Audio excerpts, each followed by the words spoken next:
पाक सल्लल्लाहु तआला अलैहि वसल्लम की मोहब्बत पे जो जान दी जाती है इसे खुदकुशी नहीं कहा जाता, बल्कि ये असल जिंदगी है।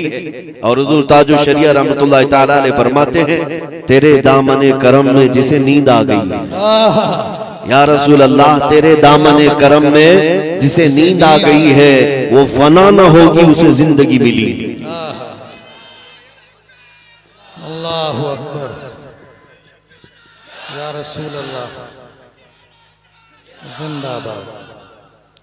रसूल पाक सल्लल्लाहु तआला अलैहि वसल्लम की इज्जत की हिफाजत के सिलसिले में जो अहादीस तवातुर के हद तक पहुंचती हैं और सहाबा इकराम रिज़वानुल्लाह तआला अलैहिम अजमईन की उनके मामूलात जो हम तक पहुंचते हैं, मैं एक बात आपको बता दूं, सैयदना खालिद बिन वलीद सैफुल्लाहिल मसलूल रज़ियल्लाहु तआला अन्हु अर्ज़ाहु अन्ना, मोमिनीन को आज चाहिए कि कसरत से हज़रत खालिद बिन वलीद को पढ़े।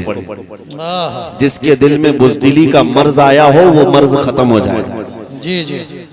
खालिद बिन वलीद उस अजीम सिपह सालार इस्लाम का मैं नाम जिक्र कर रहा हूं आपके सामने, जिन्होंने अपनी जिंदगी में 125 जंगें लड़ी।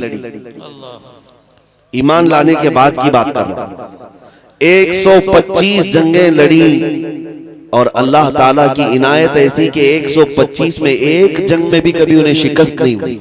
सुभान अल्लाह, सुभान अल्लाह। अजीज़ान गिरामी, ये रसूलुल्लाह सल्लल्लाहु तआला अलैहि वसल्लम के जानिसार सहाबा में से एक सहाबी का जिक्र कर रहा हूं। उनकी एक दूसरी खुसूसियत ये भी है तारीख में कि खालिद बिन वलीद ने जिस इलाके को फतह किया 1400 साल के बाद आज भी वो इलाका दायरा इस्लाम में ही है। आज तक कभी दोबारा किसी के हाथ नहीं गया। 125 जंगें लड़ी, आपका खुद का फरमान है। जंगे मौता में सिर्फ एक जंग में खालिद बिन वलीद के हाथ से 9 तलवारें टूटी। 9 तलवारें टूटी एक के बाद दीगरे, लेकिन न कभी पस्ती की तरफ आए न कभी अपने कदम को पीछे किया। 9 तलवारें टूटने का मतलब समझते हैं आप? उनकी एक तलवार 35 किलो की होती थी। हाँ, हजरत खालिद बिन वलीद रज़ियल्लाहु ताला, और उनका जो ढाल पकड़ने का है वो भी 25 किलो का। ये दोनों हाथों से पकड़, और जिंदगी उनकी जब इख्तिताम पर आई, आपने फरमाया मेरे पूरे बदन पर एक बालिश्त जगह भी बाकी नहीं जहां तीर या नेज़े का जख्म ना हो।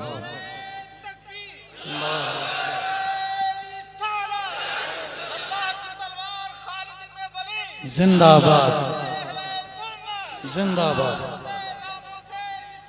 जिंदाबाद, जिंदाबाद, जिंदाबाद, जिंदाबाद।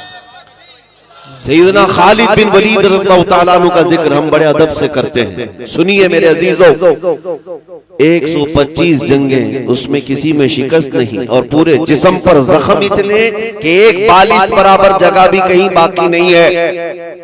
लेकिन आपकी तारीख लिखने वालों ने लिखा है कि सैयदना खालिद बिन वलीद जहां जाते थे सफों की सफे दरहम बरहम करते थे, और वो बदले जलील जब मैदान जंग में उतरता था तो अच्छे अच्छों के परखचे उड़ा देता। लेकिन एक जंग का मामला ऐसा भी आया खालिद बिन वलीद के साथ कि आप ऐन लड़ाई के वक्त मौजूद थे और कुफार और मुशरिकीन के नरगे में आ गए। कई लोग तलवारें उठाए आपके सामने आए और लड़ाई के दौरान अचानक आपका अमामा गिर गया, सर पर बंधा हुआ अमामा गिर गया। अरे जंग की हालत है, तलवारें ऊपर सोती गई है, लेकिन खालिद बिन वलीद ने तलवारों की तरफ नहीं देखा, अमामे की तरफ देखा। वो उठाने के लिए आगे बढ़ गए, वो उठाने के लिए आगे बढ़ गए, उठाया। इतनी देर में तो कई लोग गर्दनों पर तलवारें चला देते। अगर नजर झुकी तो जान गई जंग का हाल ये होता है। 4-5 बड़े पहलवान जो सर पर तलवार लेकर के खड़े हैं, ऐसे मौके पर खालिद बिन वलीद अमामे के पीछे लगे। ये जंग के उसूलों में से नहीं होता, एक फौजी के तौर तरीके नहीं होते, एक सिपाही के कारनामे ऐसे नहीं होते।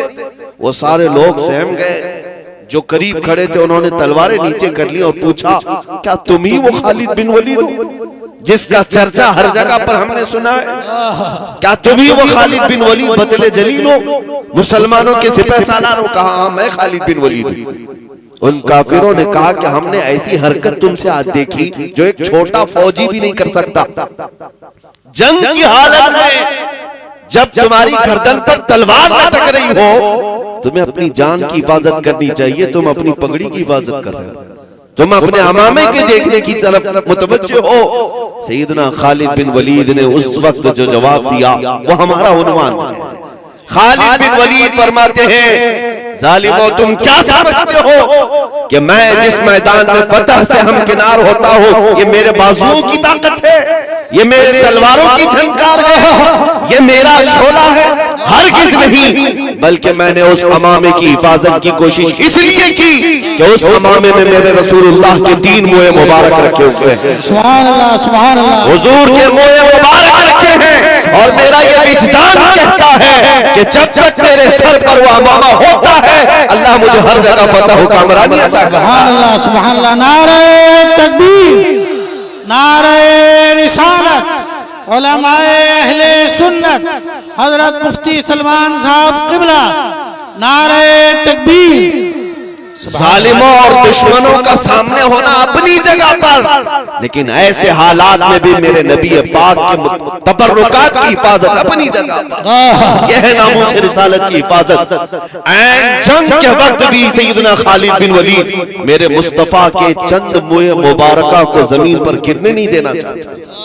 सुभान अल्लाह। तभी तो वो सहाबा इकराम के मुतालिक कुरान की आयतें आई, रज़ियल्लाहु अन्हुम, अल्लाह उनसे राजी हुआ।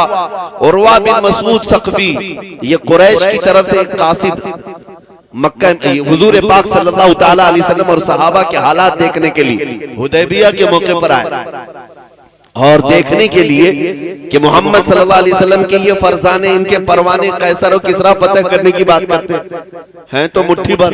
उस वक्त सिर्फ और सिर्फ 4000 मोमिनीन की जमात थी और ये बात करते थे ईरान की हुकूमत को पलट देंगे, रोम की हुकूमत को पलट देंगे। उस जमाने की 2 सुपर पावर ताकतें थी।